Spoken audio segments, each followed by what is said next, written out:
શહેરોમાં જ્યારે ઘર બનતા હોય કે કોમ્પ્લેક્સ બનતા હોય ત્યારે સૌથી પહેલા વૃક્ષો શું કામ કાઢવાનું કરવામાં આવે એ સમજાતું નથી. એ નડતર જ હોય. સૌથી પહેલા એને રિમૂવ કરી નાખે, પછી ડેકોરેશન માટે પાછા નવેસરથી વૃક્ષો વાવવાનું કરતા હોય છે.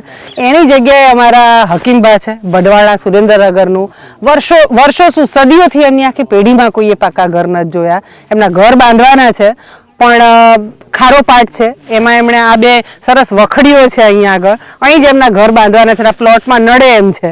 એમણે કીધું કે ગમે એ કરો પણ મારી આ વખડીઓ ના કાઢો. હા, મારે છાંયો પછી વયો જાય, બે હું ક્યાં તડકામાં ઉનાળામાં મરી જઈએ ને. બરાબર ને. બીજા કેટલા ઝાડવા આવ્યા હતા તમે? બીજા 50 ઝાડવા હતા, આ બધા ઠૂઠા ઉભા બરી ગયા, બધા ખારો પાટ છે એટલે ખારા પાટમાં વરખડીઓ બહુ સરસ થાય. એટલે એમની એવું છે કે આ બે વરખડી મારી સરસ મજાની રહેવી જોઈએ તો છાંયડે અમે બેસી શકીએ. અમે આયા તો અહીંયા જ બેઠા ને. તમે અહીંયા જ બેઠા છો ને, કેટલા બે ત્રીજી વખત